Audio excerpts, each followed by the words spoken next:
ನಿಜವಾಗಲೂ ಚಿಕ್ಕಮಗಳೂರಲ್ಲಿ ನನ್ನ 35 ವರ್ಷ ರಾಜಕೀಯ ಜೀವನದಲ್ಲಿ ಬಹಳ ದುಃಖಕರವಾದಂಥ ದಿನ. ಯಾಕೆ ಅಂತ ಹೇಳಿದ್ರೆ, ನನಗೆ ತಿಳಿದಂಗೆ ಇತಿಹಾಸದಲ್ಲಿ ನನಗೆ 35 ವರ್ಷ ರಾಜಕಾರಣದಲ್ಲಿದ್ದೀನಿ. ನಮ್ಮ ಚಿಕ್ಕಮಗಳೂರಲ್ಲಿ ಯಾವತ್ತೂ ಈ ರೀತಿ ದುರ್ಘಟನೆ ನಡೆದಿರಲಿಲ್ಲ. ಇವತ್ತು ನಮ್ಮ ಊರುಗಳಲ್ಲಿ ಬಸವನ ಜಯಂತಿ, ಕನಕ ಜಯಂತಿ, ಅಂಬೇಡ್ಕರ್ ಜಯಂತಿ, ಜಾತ್ರೆ, ಉತ್ಸವಗಳು ನಡೀತಾ ಇರ್ತವೆ. ಆವಾಗ ಎಲ್ಲ ಮನೆ ಭಕ್ತರು ಅಲ್ಲಿ ನಿಂತ್ಕೊಂಡು ನೋಡೋವಂಥದ್ದು ಪದ್ಧತಿ. ನಿನ್ನೆ ರಾತ್ರಿ ಬಿಳೆಕಲ್ನಲ್ಲಿ ಅಂಬೇಡ್ಕರ್ ಜಯಂತಿ ಮಾಡುವ ಸಂದರ್ಭದಲ್ಲಿ ಆ ಅಂಬೇಡ್ಕರ್ ಪ್ರತಿಮೆ ಮೆರವಣಿಗೆ ಹೋಗುವಾಗ ಸೈಡ್ನಲ್ಲಿ ನಿಂತಿದ್ದಂಥ ಎಲ್ಲ ಬಡವರ ಮನೆ ಮಕ್ಕಳು ಜನಗಳ ಮೇಲೆ ಒಬ್ಬ ಕಿಡಿಗೇಡಿ ಕಾರನ್ನ ನುಗ್ಗಿಸಿದ್ದಾನೆ. ಅದರ ಫಲವಾಗಿ ಇವತ್ತು ಈಗಾಗಲೇ 9 ವರ್ಷದ ಇಂದಾವರ ಗ್ರಾಮದ ಸಾನ್ವಿ ಅನ್ನೋ ಯುವತಿ ಮೃತಪಟ್ಟಿದ್ದಾಳೆ. ಇನ್ನೂ 8 ಜನಕ್ಕೆ ಇಂಜುರೀಸ್ ಆಗಿದೆ. ಹಾಸನ ಮಹಾಲಕ್ಷ್ಮಿ ಆಸ್ಪತ್ರೆ ಕರ್ಕೊಂಡು ಹೋಗಿದ್ದಾರೆ. ಈಗಾಗಲೇ ಒಂದು ಹುಡುಗಿ ಸೀರಿಯಸ್ ಅಂತ ಹೇಳ್ತಾ ಇದ್ದಾರೆ. ಇನ್ನು 7 ಜನಕ್ಕೆ ಸಣ್ಣ ಪುಟ್ಟ ಗಾಯಗಳಾಗಿದ್ದಾವೆ. ಪರಮಾತ್ಮನಲ್ಲಿ ಬೇಡ್ಕೊಳ್ಳೋದು,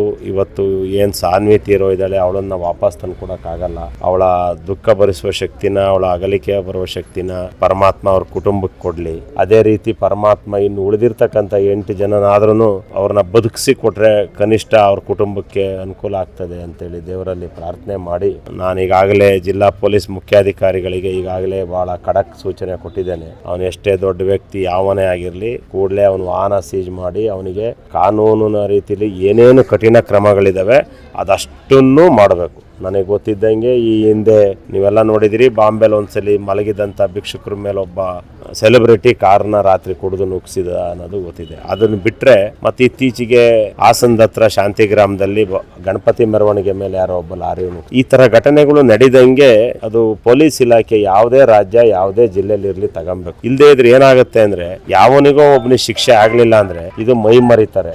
ಒಬ್ಬನಿಗೆ ಇಬ್ಬನಿಗೆ ಕಠಿಣವಾದ ಶಿಕ್ಷೆ ಆದರೆ ಮೈ ಮೇಲೆ ಪ್ರಜ್ಞೆ ಇಟ್ಕೊಂಡು ಗಾಡಿ ಓಡಿಸ್ತಾರೆ.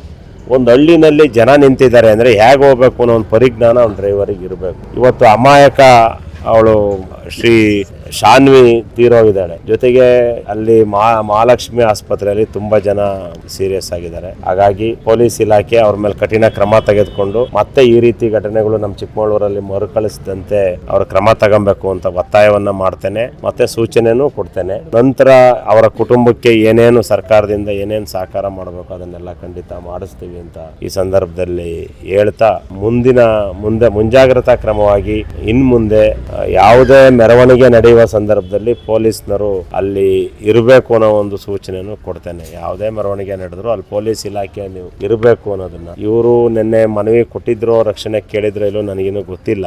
ಯಾವುದೇ ಊರಲ್ಲಿ ಈ ರೀತಿ ಮೆರವಣಿಗೆ ಕಾರ್ಯಕ್ರಮ ನಡೆದಾಗ ಪೊಲೀಸ್ನವರು ಅಲ್ಲಿ ಸ್ಥಳದಲ್ಲಿ ಇರಬೇಕು ಅನ್ನೋ ಒಂದು ಸೂಚನೆನೂ ಕೊಡ್ತಾ, ನಾವು ಆದಷ್ಟು ಬೇಗ ಹಿಂದಿನ ಸರ್ಕಾರದಲ್ಲಿ ಮಂಜೂರಾಗಿದ್ದಂಥ ಏನು ಸೂಪರ್ ಸ್ಪೆಷಾಲಿಟಿ ಆಸ್ಪತ್ರೆನ ನಾವು ಇನ್ನೊಂದು ವರ್ಷದೊಳಗಡೆ ಚಿಕ್ಕಮಗಳೂರಲ್ಲಿ ನಾವು ಓಪನ್ ಮಾಡಲಿಲ್ಲ ಅಂದರೆ, ಈ ರೀತಿ ಘಟನೆ ನಡೆದರೆ ಬಡವ್ರ ಮನೆ ಮಕ್ಕಳು ಈ ಥರ ತೊಂದರೆ ಆದಾಗ ಹಾಸನ, ಬೆಂಗಳೂರು, ಮೈಸೂರಿಗೆ ತಗೊಂಡು ಹೋಗ್ತಾರೆ. ಉಳ್ಳೋರು ಏನು ಬೇಕಾರ ಮಾಡ್ಬೋದು, ಆದರೆ ಶೋಷಿತ ವರ್ಗ ಬಡವ್ರ ಮನೆ ಮಕ್ಕಳಿಗೆ ಏನು ಮಾಡೋದು? ಹಾಗಾಗಿ ನಾನು ಮಂತ್ರಿಗಳ ಹತ್ರ ಮಾತಾಡಿ ಆದಷ್ಟು ಬೇಗ ಆ ಸೂಪರ್ ಸ್ಪೆಷಾಲಿಟಿ ಆಸ್ಪತ್ರೆನೂ ಇಲ್ಲೇ ಇದ್ದರೆ ಅವಾಗ ಇಲ್ಲಿಂದ ಈಗ ಹಾಸನಕ್ಕೆ ಕರ್ಕೊಂಡು ಹೋಗೋದು ಅದೆಲ್ಲ ಕಷ್ಟ ತಪ್ಪುತ್ತೆ ಅಂತ ಹೇಳ್ತಾ, ಮತ್ತೊಮ್ಮೆ ಅವರ ಕುಟುಂಬಕ್ಕೆ ಅವರ ಅಗಲಿಕೆಯ ಮತ್ತು ಅವರ ಆಗಿರುವ ಗಾಯ ಇರುವ ನೋವನ್ನು ಭರಿಸುವ ಶಕ್ತಿನ ಪರಮಾತ್ಮ ಕೊಡಲಿ ಅಂತ ನಾನು ಪ್ರಾರ್ಥನೆ ಮಾಡ್ತೀನಿ.